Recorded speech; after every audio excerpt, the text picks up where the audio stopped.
یہ اصول ہے. آپ اس شربت کو نہیں پیتے کہ وہ جس میں ایک قطرہ گر جائے پیشاب کا. تو پھر یہاں اگر باطل ہے تو ان سے کیسا؟ نہیں وہ ایک کام کرو، ان کا باطل کو مت دیکھو یار، ان کی اچھائی دیکھو. اچھا آپ اتنے عقل مند ہیں کہ آپ یہ فرق کر سکتے کہ یہ صحیح بولا اور یہ غلط بولا. جب اتنے عقل مند ہو تو آپ کو تو اجتماع میں جانے کی ویسی بھی ضرورت نہیں ہے، پھر آپ تو خود فیصلہ کر سکتے ہو. تو طارق جمیل سناتا ہے وہ کچرا ڈال دیتی تھی، پھر بیمار ہو گئی وہ بڑھیا. تو حضور صلی اللہ علیہ وسلم نے اس کو دیکھا نہیں، بھائی کچرا نہیں آیا، 1 دن ہو گیا، 2 دن ہو گیا، بہت وہابی سناتے اس کو. اور اس پر میری ایک تقریر ہے کہ شدت کس پر محبت کس سے، اس کا عنوان یہ یو پی کی ایک تقریر ہے، بہت مشہور تقریر ہے، نیٹ پہ سنیے گا اس کو. میں نے 6 روایتیں ان کی سنائی جو دیوبندی سناتے، اور 6 روایتیں صحیح بخاری سے سنائی تھی اور اس کا تقابل کیا ہے. اب تھوڑا سا میں 2-3 باتیں اس میں سے سنا دیتا ہوں، کام کیا آپ کے.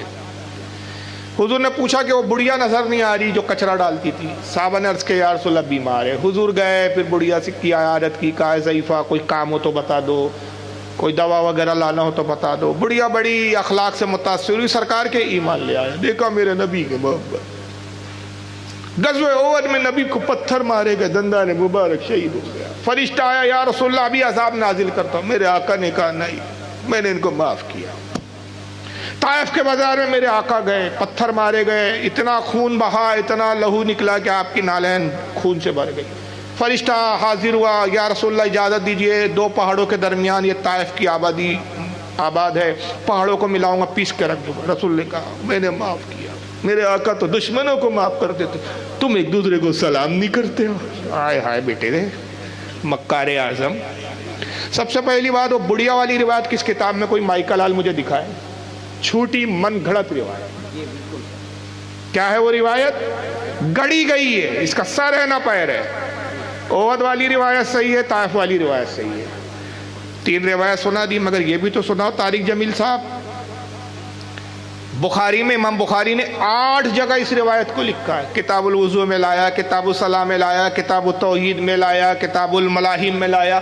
پتہ نہیں امام بخاری کتنے کٹر بریلی بن کر لکھ رہے تھے اس وقت. 8 جگہ. ارے ایک ہی روایت کو صحیح بخاری میں 1 جگہ لا دیا، 2 جگہ لا دیا، بار بار روایت کیوں لا رہے؟ بتانا چاہ رہے کہ جس کٹرتا کو تم بریلیت کہتے ہو، سب سے پہلا بریلی تو میں ہوں، اس معنی کے اعتبار سے. 8 جگہ اس روایت کو لا کے کیا کہتے؟ قبیلہ ارینا کے لوگ آئے، قبیلہ تھا ارینا. یا رسول اللہ ہم ایمان لانا آئے ہیں. بہت اچھی بات ہے، کلمہ پڑھو. کلمہ پڑھا دیا، مسلمان ہو گیا، پورا قبیلہ مسلمان ہو گیا.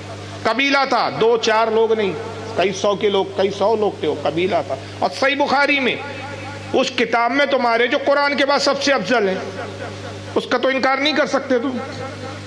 اب قبیلے ارینے کے لوگ مسلمان ہو گئے. حضور نے کہا یہاں رکو، ٹھہرو اور دین کی تعلیمات حاصل کرو، نماز کا طریقہ سیکھو، کچھ دن یہاں قیام کرو. دوسرے تیسرے دن آئے، یا رسول اللہ ہم بیمار ہو گئے، ہماری طبیعت ٹھیک نہیں ہے. حضور نے کہا اونٹوں کے استبل میں جاؤ، اونٹوں کا پیشاب پیو اور اونٹوں کا دودھ پیو. اہل حدیث جو اونٹوں کا پیشاب پیتے اس حدیث سے دلیل لاتے، یہ حدیث دلیل ہے ان کی. مگر وہ بھول جاتے کہ وہ حضور نے جن کو پیشاب پینے کے لیے بولا وہ کون لوگ تھے. کہا جاؤ اونٹوں کا پیشاب پیو. امام ابن حجر عسقلانی فتح الباری میں لکھتے ہیں کہ چونکہ آقا طبیب اعظم ہے، پیشاب جائز نہیں، نجس ہے، مگر حضور کو معلوم تھا کہ جو مرض میں مبتلا اس کا علاج اونٹ کے پیشاب میں ہی ہے. تو یہ اجازت نہیں تھی، یہ ایک علاج کے طور پہ تھا. بہرحال کہا اونٹوں کا پیشاب پیو، دودھ پیو. جب وہ جانے لگے تو آقا نے کہا کہ لوگوں سنو، مدینے کی ہوا سب کو راس آتی ہے سوائے منافق کے. بتا دیا کہ یہ منافق ہے، ایمان یہ دل سے نہیں لائے. بہرحال گئے اونٹوں کے استبل میں، رکے، وہیں قیام کیا. اونٹوں کا پیشاب پیتے تھے، اونٹوں کا دودھ پیتے تھے. چند دن میں صحت مند ہو گئے، موٹے تازے ہو گئے. ایک دن موقع دیکھا، اونٹ کے جو محافظ صحابہ تھے ان کو قتل کیا اور سارے بیت المال کے اونٹ لے کر بھاگ گئے. رسول اللہ کو اطلاع ہوئی کہ صاحب وہ صحابہ کو تو قتل کر دیا جو اونٹوں کی دیکھ ریکھ کرتے تھے جو صحابہ، اور اونٹ بھی لے کر بھاگ گئے مسلمانوں کے، کئی 100 اونٹ تھے. سرکار نے کہا کون ہے جو ان کو پکڑ کے لائے؟ خالد ابن ولید کھڑے ہوئے، یا رسول اللہ میں حاضر ہوں. کہا خالد جاؤ، گرفتار کرنا، قتل نہ کر، فیصلہ میں خود کروں گا. خالد ابن ولید گئے، گھوڑ تیز رفتاری کے ساتھ ایک صحابہ کا ایک دستہ لے کر بیچ راستے میں گھیر لیا. ہلکی سی جھڑپ ہوئی. سیف اللہ کا وہ کیا مقابلہ کرتے، تلواریں رکھ دی انہوں نے، امان امان امان چلانا شروع کیا. خالد نے ولید نے گرفتار کیا، سب کو رسیوں پہ جکڑ دیا. ایک قاصد کو روانہ کیا، جاؤ حضور کو اطلاع دو کہ گرفتار کیا جا چکا ہے. انس ابن مالک اس حدیث کے راوی ہے. کہتے حضور خبر کے انتظار میں اپنے حجرے کے باہر کھڑے ہوئے تھے، انتظار کر رہے تھے کہ بس اب خبر آتی ہے، تب خبر آتی ہے. جیسی خبر پہنچی یا رسول اللہ گرفتار کیا، اور فلاں وادی میں ان کو خالد نے گھیر لیا.